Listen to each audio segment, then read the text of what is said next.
can get started. Hi, everyone. My name is Liz. I'm a fourth-year medical student at the CUNY School of Medicine, also incoming PGY1 at St. Luke's Roosevelt. And I am so excited to welcome everyone to the New York Emergency Medicine Student Council's first ever EM Plus event. So the whole reason why we wanted to have this event is because we feel like EM is such an incredible specialty where people are not only interested in being incredible clinicians, but also have incredible passions outside of the ED as well. And our panelists tonight are prime examples of that. So we're so excited to welcome Dr. Weingart of EMCRIT, Dr. Habboushe of MD Calc, and Dr. Coker of Black Girl, White Coat. So the way that tonight is going to go is we've compiled the questions that everyone has sent in, and I'll be moderating, and Jax will be introducing our speakers.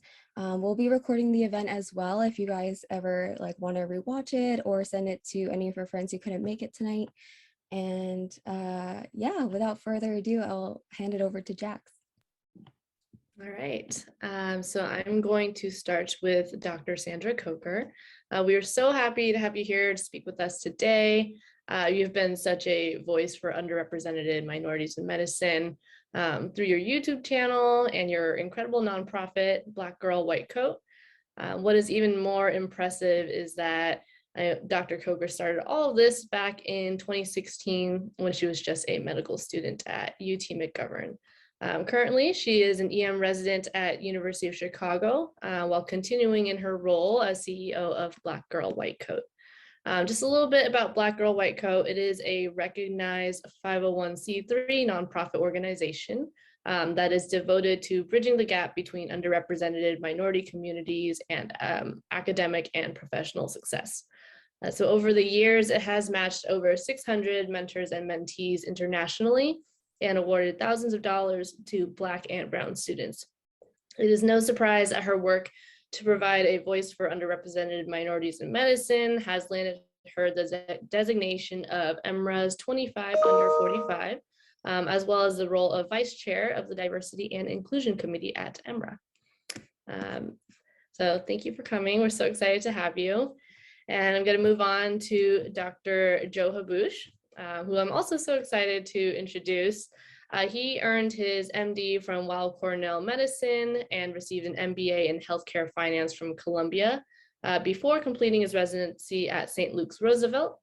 He is currently an attending and associate professor at Weill Cornell, can confirm. As you may know, he is the CEO and co-founder of the legendary MD Calc reference tool, the medical calculator that we all undoubtedly have used in our careers. We all know that MD Calc has changed how physicians approach clinical decision-making, and it's no surprise that it's become the most broadly used medical tool in the US. Speaking of reference tools, Dr. Habboushe is also the editor-in-chief of EMRA's Pocket Guide series, The Basics of Emergency Medicine. So thank you also for being here today. From your MBA to MD Calc, we are all super excited to hear about what it takes to create something as revolutionary as MD Calc. Thank you again. And last but definitely not least, we are so excited to have the one and only Dr. Scott Weingart with us today. You already know, Dr. Weingart is nothing short of a giant in the emergency medicine world. He obtained his MD and completed his residency at Mount Sinai, and then went on to pursue fellowships in trauma, surgical critical care, and ECMO at the Shock Trauma Center in Baltimore. Currently, he is an attending and professor at Nassau Medical Center and previously directed the ED ICU at Stony Brook. Beyond his academic and clinical achievements, Dr. Weingart has become a legend in the foam world through his podcast and blog on resuscitation and ED critical care that we all know and love, EMCRIT. Downloaded over 500,000 times per month, his podcast has become a mainstay in emergency medicine education. And as a small reflection of his many, many contributions to EM, he has also been named one of EMRA's 45 under 45. So thank you all of you guys for being here today. We're so excited. And so without further ado, I'm going to hand it over back to Liz and she can start moderating the questions. We'll get started. So the first question is, all of you have built successful EM parallel careers, EMCRIT, MD Calc, and Black Girl White Coat, and they all started as just ideas. So can you talk about how you came up with the idea and what stage of training you were at and how you discovered that there was a need for your idea? And we'll start with Dr. Coker. Of course. First of all, thank you guys for having me. Being even considered, next to these giants here is a huge thing. So I'm really appreciative of that. But as you guys mentioned in the great introduction you guys did, I started Black Girl White Coat in 2016. I had graduated from college from Baylor University in Waco, Texas in 2015, took a gap year, got into my #1 medical school, McGovern, which is also UT Houston in Houston. And immediately I was like, okay, now I'm finally gonna share, the things that helped me get to where I am. The reason why I started Black Girl White Coat and the reason why I still do what I do, even on the hardest of most cruel residency days, because residency is something. The reason that my why, what keeps me going is just trying to be what I would have needed when I was, a undergrad student, a high school student, someone who didn't have very many resources, someone who didn't have a great example or any great examples growing up. I didn't know any physicians that looked like me. I never had a mentor up until medical school. I pretty much Googled my way to how to become a doctor. That was something that I Googled, that stayed on my Google search bar throughout high school, throughout college. And eventually when I got accepted to my medical school, the one that I wanted to go to, I was like, okay, I have to share. It shouldn't be this hard. It shouldn't be this hard just to know how to even, the steps to become a doctor, to get into medical school, to do all these things that I had, luckily gotten to do at that point. So I started Black Girl White Coat in an effort to provide resources and guidance and advice to people who look like me trying to get to a position where I was headed or I was at that time. It continues to be around for the same exact reason. People that look like me still struggle to find scholarships, still struggle to find academic resources, still struggle to find their place in medicine, and still struggle to find mentors. So those are all the things Black Girl White Coat provides for African-American and Latinx students. And that was where I was when I started it. And still to this day, we are around for the same exact reason. And it's been, luckily we've been able to grow and we've been able to catch the attention of a lot of people and people who can, relate and find my personal stories on YouTube that are very, very transparent, very relatable and, helpful for them. So I'm grateful for that. All right. Thank you so much, Dr. Coker. Dr. Habboushe, do you want to go next? Yeah, for sure. And I want to do a quick shout out to Liz and Jax for putting this together. This kind of stuff is a ton of work. Just want everyone to know. Yes. It looks really easy, but this is really, really incredible. You guys have been so professional in putting this together. And when I was coming up, there are few and far between opportunities to see stuff like this. So I think it's super important what you're doing. Thanks for doing it. Thank you for letting me be part of it, for sure. Yeah, so I'll give my quick story. Is I was part of me was always wanted to be sort of like a person who fixed bigger problems. And I also came from medicine and loved science, and it seemed so at odds with each other. And I had to figure out a way to resolve that. So, medicine, it felt like everyone was telling you how high to jump, and you jumped and jumped and jumped, and you did that for a long time. And so when I was in med school, I resolved this by figuring out how to do an MD MBA, which at the time, not many folks were doing. There were just a few programs out there. I kind of stitched together a program between med school at Cornell and Columbia Business School. And at the time, the shiny objects when I was in business school was now everyone wants to be an entrepreneur, but back then it was private equity.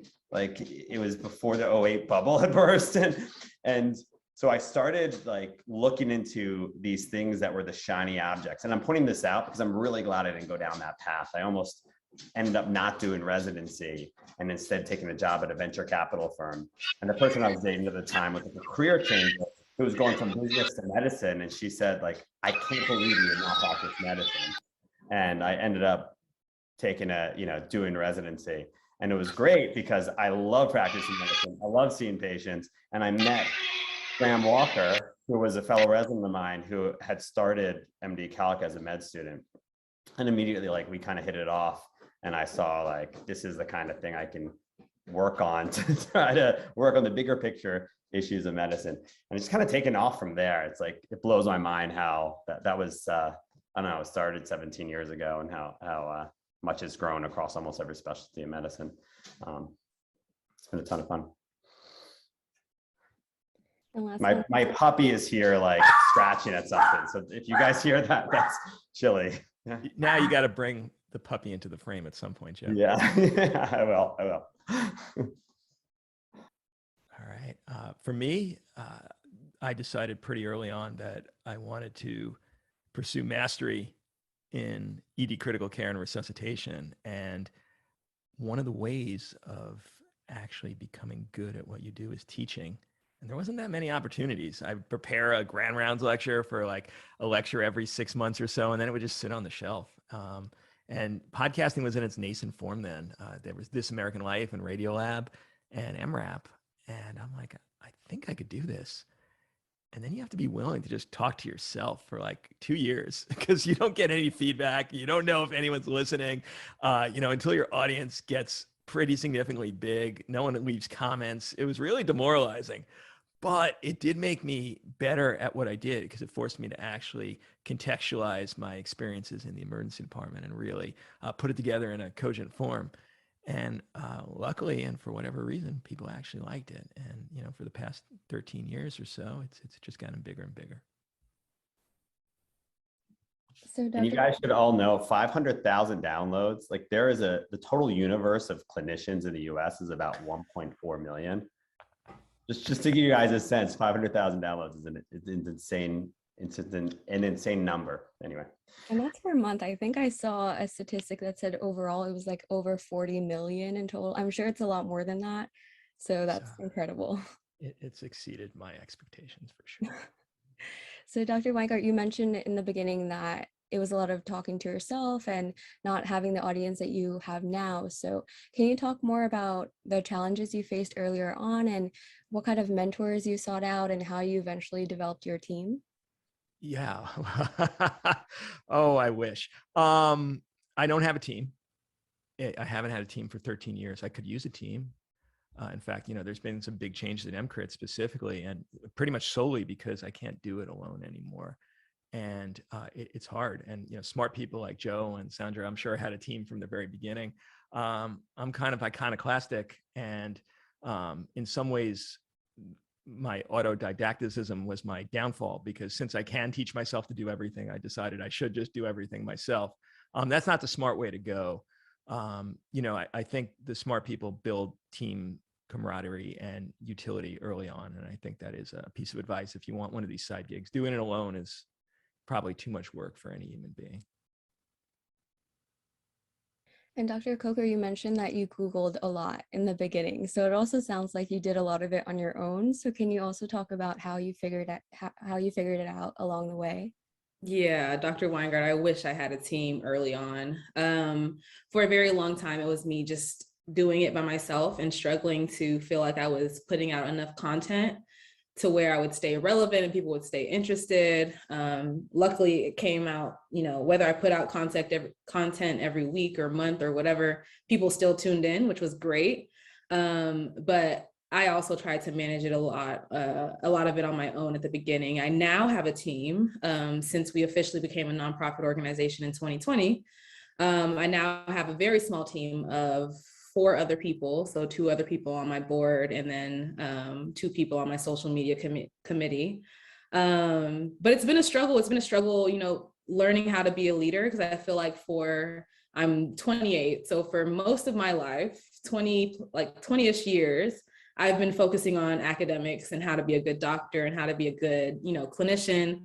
I know nothing about business. I don't know how to file taxes. I don't know how to like fund my nonprofit organization. I don't know how to write grants. There was a lot that I didn't know how to do. So it wasn't until I was like, Sandra, you can't do this by yourself. You're not gonna succeed, and you're not gonna go very far if you continue to try to do it by yourself.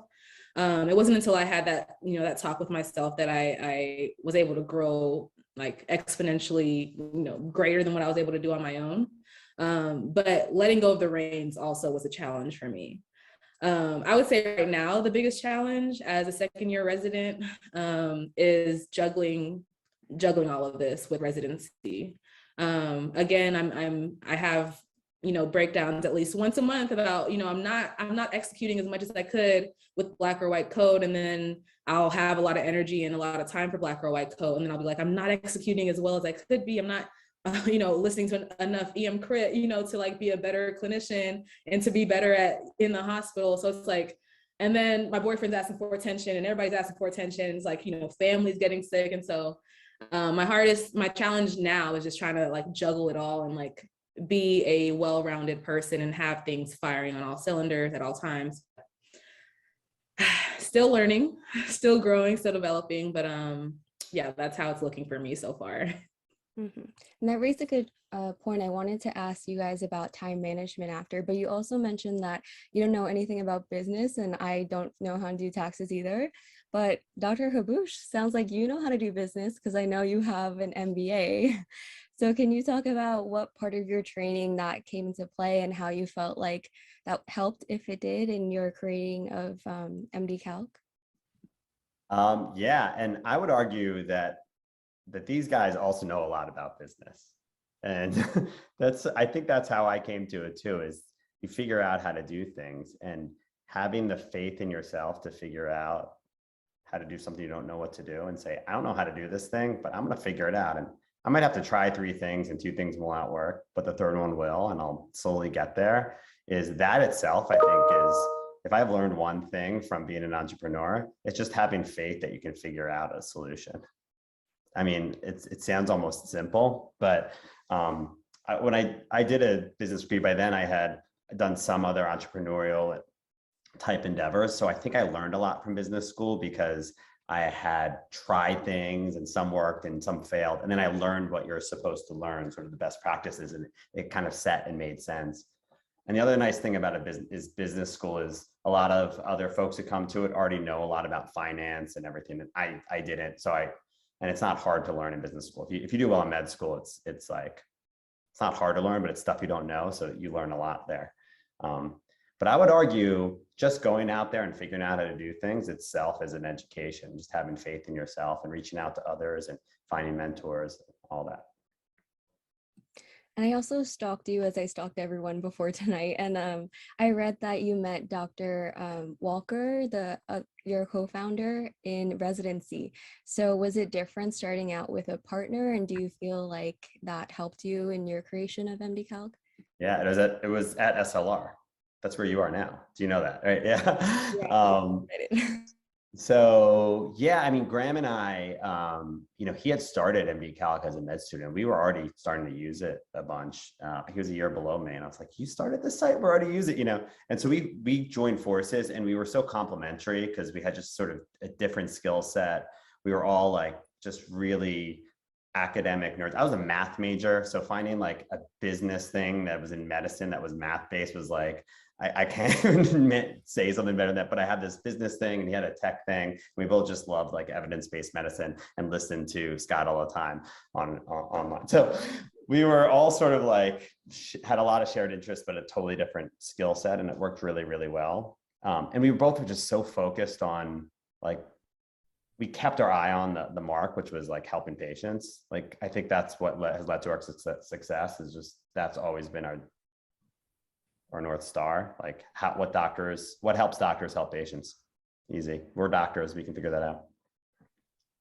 Mm-hmm. And I want to circle back to what Dr. Coker mentioned before about how you never feel like there's quite enough time for everything. So I would love to hear about what your typical week looks like, how much time you dedicate toward practicing clinically, and how much time you dedicate toward your additional career. So whoever wants to go first.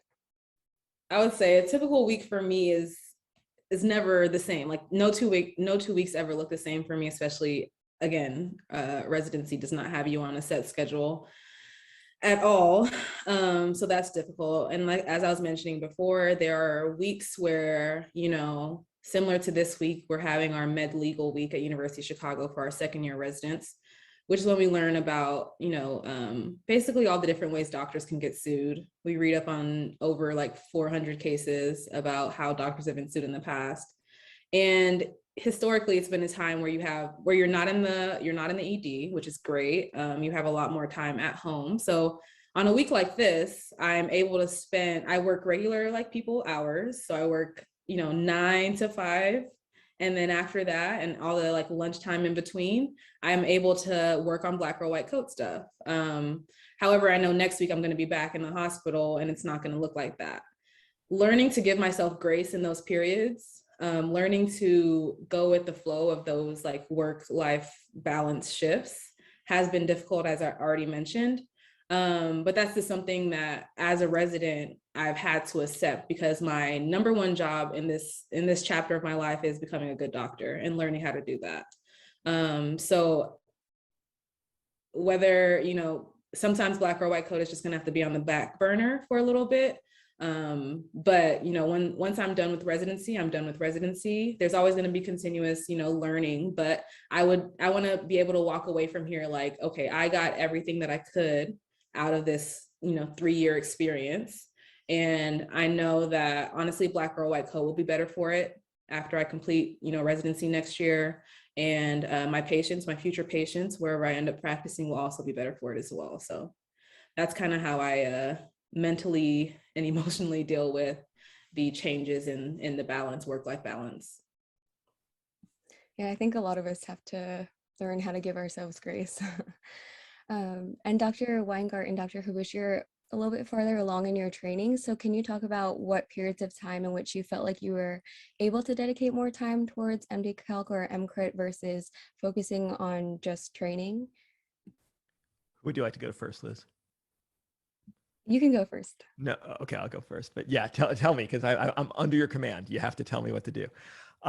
So the thing about EMCRIT is, aside from the annoying back end stuff like posting and making sure the links actually work, forget about that stuff for a sec. The rest of it takes no time at all and takes every moment of my life. And what I mean by that is, even without the podcast, just due to my personality quirks, I'm just obsessed with discovering every connection and piece of information I can about ED critical care. And if I didn't have the podcast, I'd still be doing it. I'd still be as consumed. I'd still be spending every waking moment that I don't deliberately carve out from my son, my wife, and my few hobbies to doing this.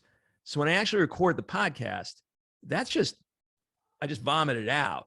But the misery and the joy comes from the fact that I'd be doing the stuff without the podcast anyway. If you could find a side gig like that, then it's not going to feel like work. And what I love about what Sandra is saying is her priorities are dead straight.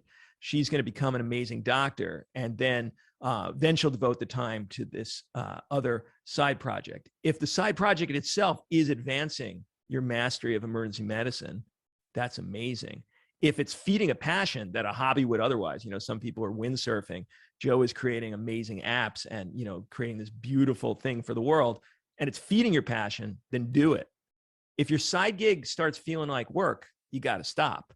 If your side gig is just there for advancement and you think it's an easier gig to becoming a full professor, you got to stop it. It's not going to make you happy. Are you still reading like 70?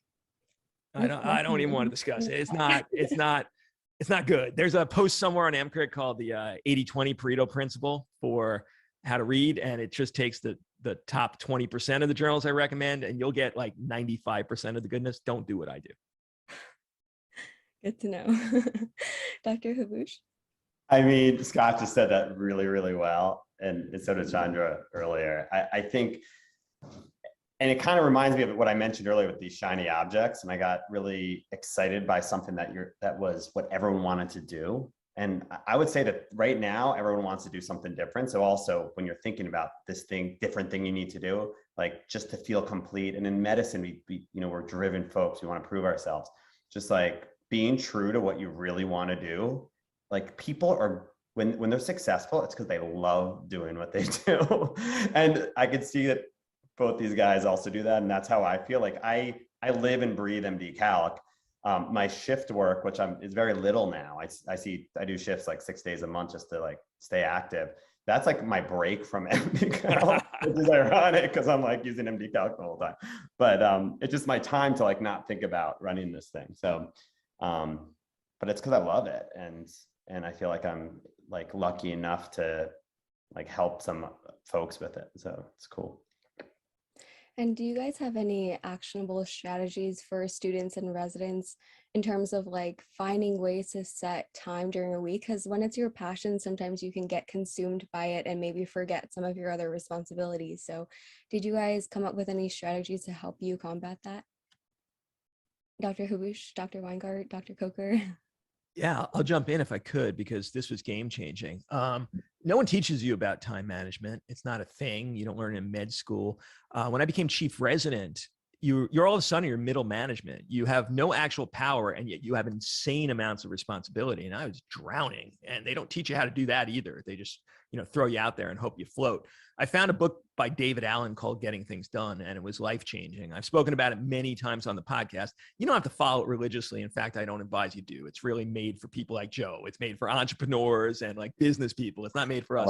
Yeah. Yeah, but the concepts are life-changing. And you are probably, and I mean the collective you, no one in particular in the audience, maybe you're a time management ninja, but are probably wasting just hours and hours of your life on low-level tasks. And if you want a side gig, you could probably free it up by just learning a modicum of time management strategy. I love that. I love that book. I was going to bring it in a different direction. And it goes back to what Sandra said earlier about focusing on becoming a good doctor, because I didn't do that. I was like a famously bad intern to the point where my mentor brought me to his office like a few days before I was supposed to have my review. And he asked me how I was doing. He's like, "You're considered one of the worst interns. And we think you're smart and blow it off," is basically what he told me. And I had to just like realize that I was doing things that felt really good in the short term, but becoming a good doctor just felt like jumping over these like other, people would say jump and you'd say how high. But if you want to be a good doctor, if you want to affect things, you do have to do that. And I just turned that around second year. I just became really, really serious about becoming a good doctor, and no one questioned it by the time I was a third year. But I'm really glad Sandra said that as a second year, because it took me a while to learn that. I will say one thing. I mean, I don't have anything better to add. I think that was amazing. But I will say that for me, time management is something I do consider myself good at, but it's something similar to like learning how to give myself grace and learning how to be a patient person. It's something that I have to keep relearning, right? So my time management will be great for maybe 6 months, 3 months, a week. I'll kill it, but then, I'll get derailed. It'll go off track. But learning how to bring it back in again, learning how to rail it back in again. So like it's not the end of the world if you have a pretty lazy, week. You're ahead, procrastinator during that week, but the next week is just a new opportunity to get it right again. So I want to emphasize that, especially as students, you might have months or periods of time where you feel like, okay, I'm killing the game right now.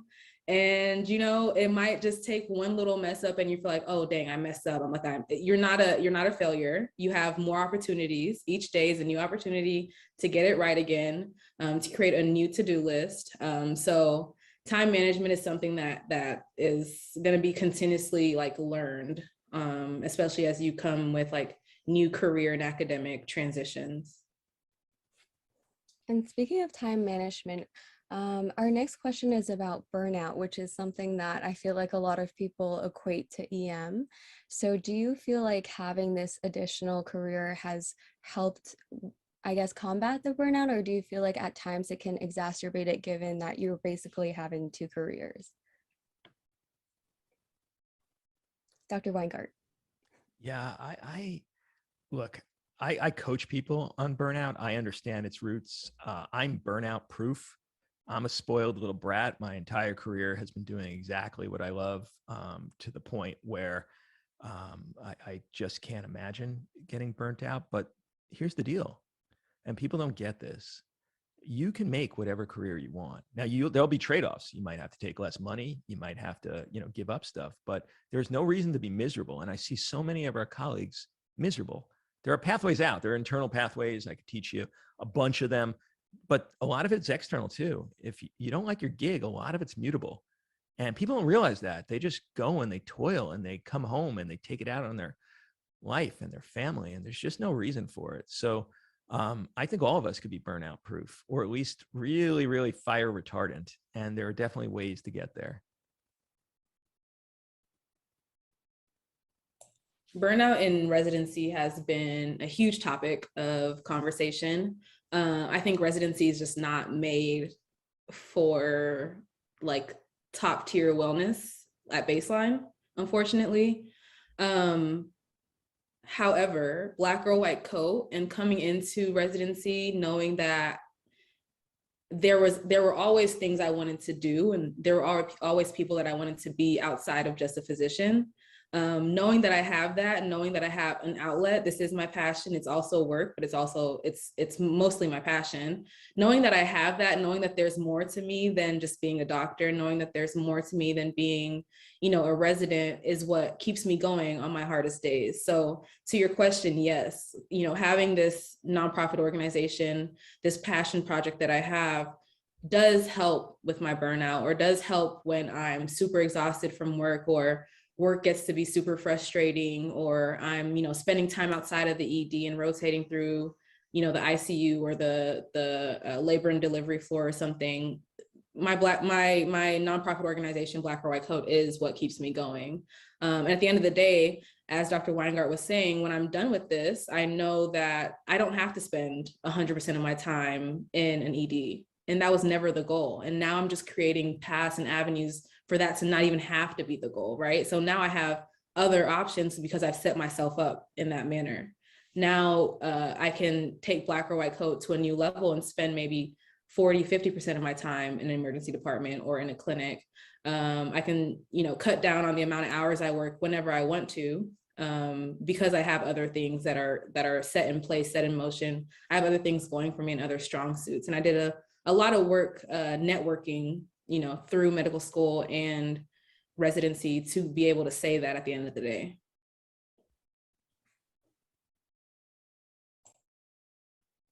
I'll say something a little bit controversial, that I really don't like the term burnout. I think it has a really bad connotation. It sounds like the end of something, like you get burned out and like you're done. And I don't see it that way at all. I think there's times when you get really exhausted and like you get depressed or don't sleep well and work hard. And often those times like make you a little bit stronger later. And I think just using the term, I think, does us all a disservice, and does the work that we do to become better doctors and better people a disservice as well. So as much as possible, just try to see you're not always going to be happy. You're not always going to like finish your shift and feel like I did the best job in the world, but like that's part of the process. That's like life. That is residency. The word residency means you lived in the hospital. I look back, I'm really glad my residency, kicked my butt a bit, to be honest, because now I feel better for it. I don't feel burned out by it, but maybe at the time I felt really tired. That's a good point. And I feel like another possibly negative reputation that EM is starting to have more of is this discussion about the outlook of workforce and whether or not there's going to be enough jobs. So you all mentioned that you have the independence to shape your career the way that you want. Do you feel like this is going to become increasingly important? And do you recommend it for med students and residents to start thinking about now? I mean, it's a pretty dismal gig if you have to start worrying about side projects to have a career. So if that really is the case, then I'm really scared for our specialty. And, 99% of the people out there should just practice. They shouldn't, unless they want to do something, unless there's a burning passion inside, they should just be able to practice in EM. I think what's been done to the workforce is anathema to the way I would have sent our specialty. I don't quite understand the long-term outlook. It's all short-term gain. That being said, there is a dismal lack of primary care in this country. I have some predictions on what the EM workforce can be used for, and it would really do amazing things for our healthcare system. And there'd be more than enough jobs for everyone. Is it going to be the exact path of ED critical care resuscitation I walk? Probably not. But if you love taking care of patients and you love working shift work and you love having a gig where you don't have to have a pager when you go home and you're willing to take care of people and care for them, I think there's going to be plenty of jobs. It might not look exactly like it does today, but I think if that change went through, our healthcare system in general would be a much better place.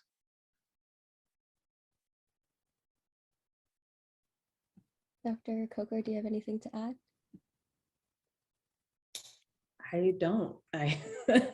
As somebody who's going to be entering the workforce, all I know is like what the class above me tells me about how their time getting a job was. I know there was a lot of struggle through COVID, and a lot more of our residents chose the fellowship path versus, going out and working. But I know in this past year, people got the jobs they wanted. So it sounds like and looks like to me, to be honest, I don't think about this very often because it's an unneeded stressor for me. Me thinking about what the workforce is going to look like, or it's an unneeded stressor for me. So I don't spend a lot of time looking at it or thinking or looking at statistics or anything like that. But from what I've seen in this past, my most recent 3s that have gone and got jobs, the workforce looks good. They're all getting the jobs that they want. If they want to go community, they can. If they want to go hybrid, they can. If they want to go fellowship, those spots are also open and increasing in number as well. So it's not something that I'm particularly worried about at this time. Yeah, no one on this call needs to worry. 10 years from now. Yeah, that's just Twitter talk, honestly. It's Twitter talk and those like random emails you don't read. That's where all these words are coming from. Honestly, just got to get through medical school and get through residency and you'll be good. Okay, that's reassuring. Dr. Habboushe, did you have anything you wanted to add? And these guys did a great job. I'll just add, for what it's worth, you do not think you're going to make money from a side gig. Like doctors get paid really, really well and are not trained to do good stuff. Absolutely right. So like, it's a really, if you're thinking that at all, like don't do it for that reason. Yeah. I feel like, as you were saying earlier, like the shiny new thing that everybody wants to go after and like the term that's thrown around and it comes in like, I don't know, waves is right now. I feel like it's multiple streams of income, right? So you meet like 12-year-olds that are like, yeah, I got to have multiple streams of income. So I'm on Twitch and I'm on TikTok and I'm like, but you're failing all your classes in school. Like, and then you meet like, everybody just wants to have multiple streams of income. It's okay to not, it's okay to be a regular person and be good at what you do. Like, that's totally fine. I think when you start some people naturally have multiple streams of income. Some people are naturally interested in passion projects that are actually lucrative. Black Girl White Coat makes $0 a year. I make $0 with all the blood, sweat, and tears I put into Black Girl White Coat, but I still do it because it's a passion of mine. I don't think it's going to be what is going to feed my future children. So this whole like shiny new thing of multiple streams of income, I think it's great. It's a great concept, but I think I don't know the direction it's headed right now in the masses. So be wary. If you want to make money, the real bank comes from getting financial literacy, which is another thing they don't teach you at all in medical school. And then just go in the community and you will have, if you just live as a resident for a few years right out and actually know what the hell you're doing, you'll have no money trouble, far more than any side gig. If that's really what you want. I mean, that's never the path I walked. And, academics, you take a big hit, but if money's what you want, don't do the side gig. Just learn what the hell you're doing with money, because docs are the biggest idiots in the world, classically, when it comes to financial literacy.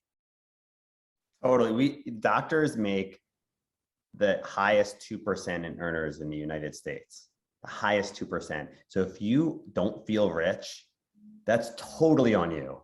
Okay, and I totally agree with what Scott's saying here. It's financial literacy and learning how to save. What if they make the top 2% but have no financial literacy? And then I feel like there are books I could recommend. I'm sure Oh, Joe can they're too. so We'll take care of smart. you, Liz. You yeah, guys we made it might to have to med ask you school. for those recommendations. I'm gonna put 2 recommendations in the chat. Yes, please. Okay, so now we're going to pivot over to some speaker specific questions. So Dr. Coker, the first one's for you. So in preparation for this event, I've watched a lot of your videos and I was so impressed with how transparent you are, sharing both the highs and the lows. And I just feel like most of the time on social media, people put out their highlight reels. So do you ever feel like you can't be fully transparent, or like, how do you get yourself to be able to put that out there for everyone to see? I think it's always been a problem I've had. I think most of my friends will describe me as somebody who speaks with no filter. Got me in a lot of trouble earlier. But then I also found, as I like matured and grew through college, that sharing myself in a transparent manner is what makes other people more comfortable in talking to me and coming to me with their issues and their questions and their concerns. And honestly, I feel like that's my purpose in this life, is to be that connector, is to be that, you know, helper, a servant, if you will. And I think my transparency and the qualities that I have, I once saw that as a negative aspect of me, somebody who, you know, spoke with no bounds. Transforming that into a positive, like, okay, how can I use this to help me? How can I use this to help other people? How can this be a positive characteristic of myself rather than a negative one that gets me into trouble? And people respond most to transparency. People respond most when you're honest and when you're open and upfront about, you know, not only the good things in your life, but also the bad things, the challenges, the obstacles. And I am no stranger to obstacles, so why not? Why not share them? I have nothing to lose. Where there are a lot of people, there's a lot of talk with the growth of medical social media influencers about the negative kickback you could get for being super transparent on social media nowadays. I think every mature adult knows the line that there is that you can't cross. And that's simply it. There's just a line you can't cross, and just don't cross it. And you can still be transparent and open, and people will still love you for who you are genuinely as a person. And I found that that was one of my strengths, and it's embedded into everything that I do. So not only with the YouTube channel and Black or White Code and sharing my story, but also when I see a patient at the bedside. I work on the south side of Chicago, where most of my patients look like me, but have never seen a doctor that looks like me. So when I'm talking to them, I'm talking to my aunt, to my grandma, to my cousin. When I'm in the trauma bay, I'm resuscitating somebody that looks like my brother. Like, we have heart-to-heart conversations about things that I might be the only person that they meet in that building, being the hospital, that understands, right? I might be the only person that understands even the vernacular that they're using. I might be the only person that understands the word choice that they're using. So me being transparent also, you know, also bleeds into the workplace as well. And it benefits me there as well. So that's something that I learned to not hide about myself, and learn to like make it my favorite quality about me. Yeah, representation definitely matters. And I appreciate you being such a champion of that, just because seeing someone who's a little bit farther along, but still so transparent about the struggles that they face, make me feel better about how I felt throughout med school. So Dr. Weingart, your question is, you have a pretty unique role of being an ED intensivist, and not many people have training in both of those realms. So can you talk about how you choose topics? Because you read so many papers. So how do you eventually choose the topics that you talk about for your podcast? And how did you set up that online presence? Yeah. So to the first part, it's generally things that piss me off, because either it's unclear which way to go, there's still confusion in my mind. It's all self beneficial. You know, that's the funny thing about the podcast, is it's totally for me. And you know, the people in the audience are just a fringe benefit. You know, it's things that are just stuck in my craw that I can't get out, and I want to actually figure out a path through. You know, I joined up with my buddy and partner in crime, Josh Farkas, and he has the identical personality. He just can't bear to not have things in his own mind for his own practice. It doesn't mean what I say or what Josh says is the right way. And when people start quoting like Weingart said to their, attendings on shift, I'm like, first of all, I told you not to do that. And second of all, that's a really dumb thing to do. Because from the beginning, EMCRIT has been about my practice. And I think it's helpful for people to hear the practice of a relatively informed person, but it's not the practice. But for me, once I say it out there in the podcast, I actually go back myself. And when I see that next patient with that, I could say, wow, what was the smart Weingart thinking on that? Because he's kind of dumb now. I don't remember what the hell hyperthyroid thoughts were when I was in depth and involved in every single paper I could get my hands on. So it's totally self-beneficial. How to establish an online presence? Don't. Try. If you try, it's miserable. And the authenticity that Sandra speaks to is the only way. If you are real and you are a person that has some degree of message and persuasiveness, it'll happen on its own. It'll happen organically, I think is the entrepreneur word, right, Joe? So that's the way to do it. If you're trying too hard, it's going to be a real turnoff. You already answered the follow-up question that someone submitted, which was how to find the right tone of voice, but it sounds like your answer is to be authentic. Yeah, be yourself, just like Sandra said. That's your tone. Perfect. And Dr. Habboushe, your question is, you wear so many hats, from MD Calc to being an inventor with Vitalis, to being a practicing clinician, to being on the Alumni Association. Can you talk about how you balance all those roles, and if you feel like your experience with any one of them made you a better doctor or vice versa? Yeah, I mean, probably similar to these folks, like it's hard for me to say no to things. I like to do a lot of things, and it's something I need to get better at. And it's a constant struggle for sure. I mean, I think there's some benefits sometimes of learning its skills from very distant areas, because then you bring something new to your area from learning it from a new place. So when I went to business school, there's very few doctors there, and there's some things about how we learned in med school that I could sort of bring there, and vice versa. So I think like everything, you look for ways to benefit everything you're doing with everything else you're doing. And there's some obvious things that I work on that helps my practice as a doctor. And for sure, MD Calc is the way Scott's talking about, he's becoming a better doctor by working on this podcast, and he's listening to himself. Not nearly to the level that Scott is able to bring it, but in some ways with MD Calc, I'm able to, become a better doctor because I'm working on clinical scores. But then I think I'm a better MD Calc, leader, because I see how doctors use MD Calc at the bedside. So it all mixes together. And I think the last question we had compiled was, what would be the best piece of advice that you would share with students and residents that hope to be impactful both in the ED and outside of the ED? I don't know who to choose first. If anyone's ready. I'll start, no problem. I would say come with questions, ask a lot of questions, be inquisitive of everybody around you, even if they're not in the specific role that you want to go into. Be authentic, as we've already said. I don't like people, I prefer working with students who can be themselves on shift and are not super like, a certain way because they think they have to be a certain way. I think the beauty of emergency medicine is that the kind of patient population you see is super diverse. And also the people that choose to go into emergency medicine are a super diverse group of people. And I love to know what the unique thing about you is, that you offer to the workplace.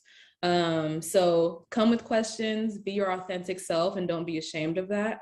And then just find a mentor. I did not understand the importance of mentorship until I started with Black Girl White Coat and got my first mentor, which was, I feel like, too late in the game, but ultimately it worked out. But find a mentor that's doing something at least remotely close to what you want to be doing. And again, with them, be authentic and go to them with questions and find somebody that you can truly learn from. And I think those three things will get you pretty far.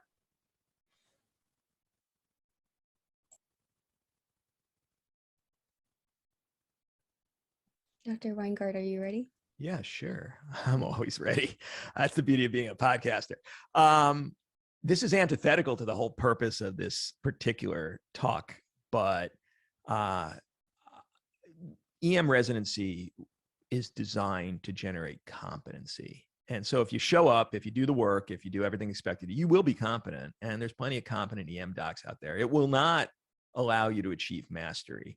And if you want mastery, you got to work your ass off above and beyond anything that's expected to you. So instead of trying to find your side project or anything, I'd say pursue mastery. And what will happen is, if you have a passion that leads to a particular area, it'll happen naturally. And you will realize like, oh, this is something I just have to do. And, you know, that burning desire will make it happen. There's no shame in just pursuing excellence in the pathway of residency. And then, you know, for your entire attending career too, for that matter. There's no shame in that whatsoever. So don't feel like you have to do anything beyond being masterful, but being competent is probably not enough and probably not fair to our patients. I should have known that you'd always be ready. Dr. Habboushe? These guys said it really, really well. I mean, it's about finding your passion and being authentic. I would just add that that all of this is for like one purpose, and it's to help patients in another day. And it's really easy to forget that sometimes, but just keep your eye on that ball. Like everything we're doing, the whole reason we went into this career is to help patients. So with that, I think we have a couple more minutes. If anyone in the audience would like to ask a question, I think we can do maybe one or two. Does anyone have any questions? Someone's raising their hand out there, Liz. Yes. Jem, go ahead. Hi, can you guys hear me? Yes. I just want to say, Dr. Weingart, I've listened to your podcast before med school, and now I'm in med school, so. Thank you. Yeah. My question was about the burnout question. How would you differentiate the word burnout and compassion fatigue? Yeah, you know, I've heard these terms bandied around, and I think they're, you know, somewhat describing a common problem. But burnout for me, and this really crystallized in the penultimate podcast I put out there on good tension and bad tension. Burnout's when you start taking the misery home with you, and it starts affecting your family life. It starts affecting your day-to-day activities outside the shift. And I agree, Joe, burnout's a stupid term, and I wish I had a better one to just encompass the idea, because I agree with you, it's not great. But compassion fatigue is a danger that residents are particularly prone to, even if they're not burnt out later on. It's really easy to see a bunch of people and just start thinking that there's something wrong with them, that, you know, why are they doing all these things to ruin their life? And there's some very potent cognitive errors that are going on there. And one of the ones I always speak about is fundamental attribution error, which is the idea that the mistakes we see in front of us are obviously caused by the person's desires themselves, but all our own mistakes are caused by circumstance. And so the first thing to avoid compassion fatigue is to understand that if you live the life of the person in front of you, you know, the 30th heroin overdose in the same week, you would do the exact same thing. And you should have nothing except gratitude and compassion that you're living the life you are, rather than the life that poor person is. And that frame shift could do a lot for compassion fatigue. The other is a meditative practice in Buddhism. And I'm not a Buddhist. I just steal from whatever philosophy is going to be most helpful. But metta is a gratitude practice. And every night, you know, whether it's just thinking about it or journaling, you just, you first send love and gratitude to the people you care about most in life. And you start with that. But then you send it to the people you hate, or the people that pissed you off, or the nurse that just did something that you thought was really silly. And you just send them some thanks, some gratitude, some love. That has actually now been studied. Dramatic change in your compassion fatigue. Thank you. Any other questions?